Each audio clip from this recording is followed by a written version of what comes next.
What's good? It's Woog. I am still buzzing off of the fact that I just went to my first Yo La Tengo show last Saturday. And look, I've been a fan of the band, but I feel like my fanship has kind of grown over time. The deeper I've dived into their back catalog, it's not like I was, into them in the 90s or even the early 2000s. I was a pretty late comer to the Yo La Tengo party.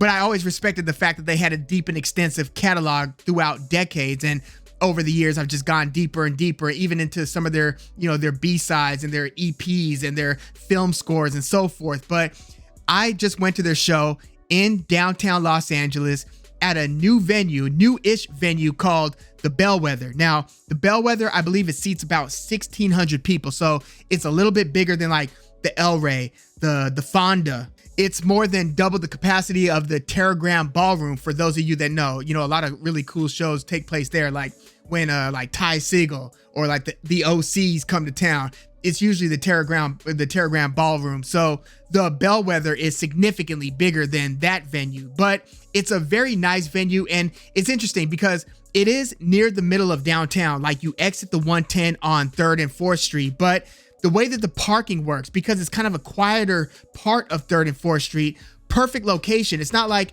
you've got to stress out when you're looking for the right parking structure to pull into. So, first of all, there are several structures around the area. And so I go into this quiet little part of 3rd Street and it's right behind the venue. They lead you right into it. And it's only $15. I swear, I've been to different venues in LA where it's like no less than like $30 or more sometimes for parking. So it's in a quiet part of downtown LA and it's $15 parking, or at least it was that night. So that part was perfect. So I pull up to the parking lot. I do whatever I'm going to do around the parking lot area to get right for the concert. And then so I walk in and I know I think I'm running late because the way that it showed on the ticket was Yo La Tengo, Fred Armisen, like the SNL actor, comedian, musician, Fred Armisen, director or producer, something like that. But yeah, Fred Armisen, kind of a jack of all trades, right? Entertainment wise. But I thought that he was going to be like the opening act. I thought maybe he had like his own thing, his own band, and that they would play and then Yo La Tengo would play. Well, I pay for the ticket and everything. I walk past the merchandise, which I, went back and ended up getting, this t-shirt, and I just wanted to see what was going on. So I wanted to kind of see what the stage area, the crowd, everything was looking like, so I could then go back and buy a beer or a drink or something and some merch and then come back and enjoy the rest of the show. So I expected like Fred Armisen to be a few songs in or maybe even halfway done with his set. And then I walk in and it's Yo La Tengo already on stage. I'm like, damn. But it turns out I only missed the first song, which was Miles Away. So I actually walk in to Sinatra Drive Breakdown, which is the intro to their latest album, This Stupid World, which is, what this shirt is about, This Stupid World. But yeah, that's probably my favorite song on the new album is track 1. So I walk in and I hear that that's the song that they're getting into. So I'm like, oh, this is perfect. Let me just kind of stay here, just kick it and enjoy, just like kind of taking the music. And so I'm just like standing there.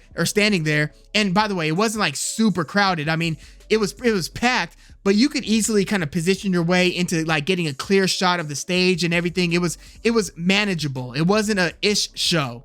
And so I'm just listening to the build, because you know how a lot of Yo La Tengo songs, they'll start kind of quietly and then it'll build into like a cacophony of sound, and before you know it, you're getting lost in the either the washed out shoegaze guitars or the pace of like a krautrock style beat, which is what Sinatra Drive Breakdown largely is. So I'm just sitting there and I hear till we all break.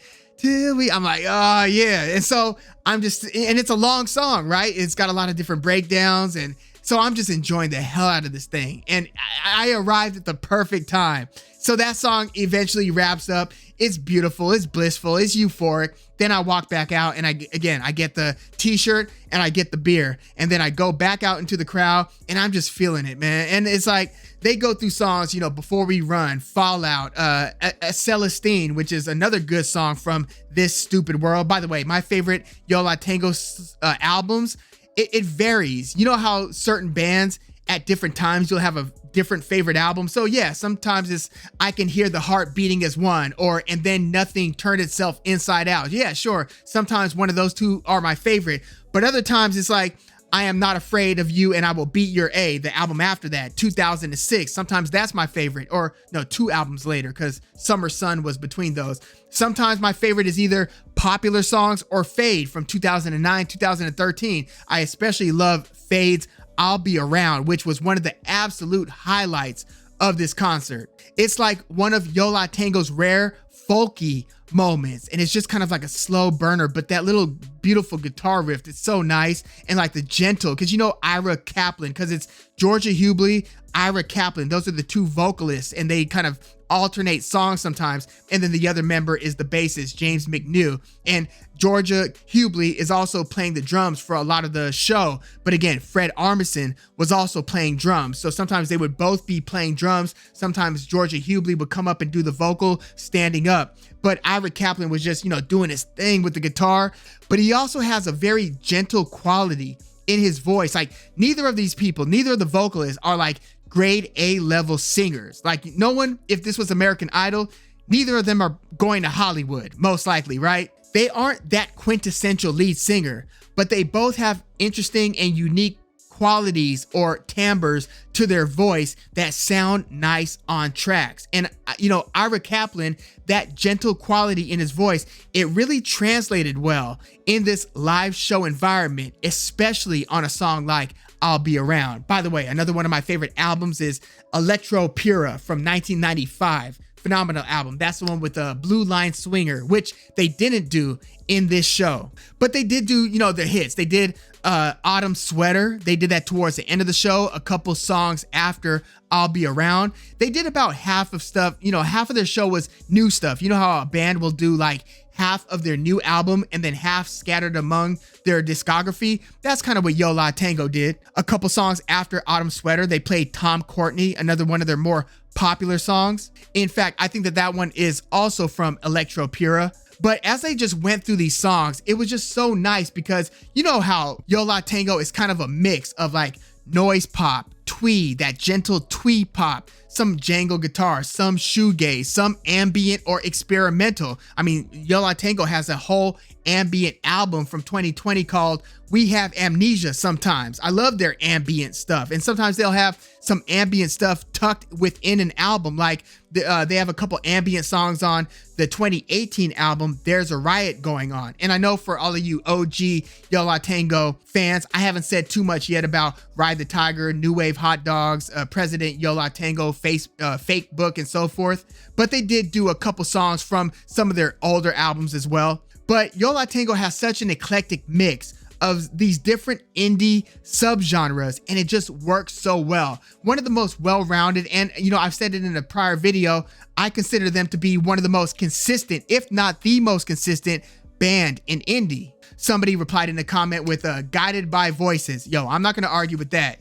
Guided by Voices is certainly super prolific and consistent. Just like in recent years, it's been like King Gizzard and the Lizard Wizard and The OC, super prolific, super consistent. But my absolute highlight in this concert was the show closer before they came back out for the encore. The show closer was I Heard You Looking from their 1993 album, Painful.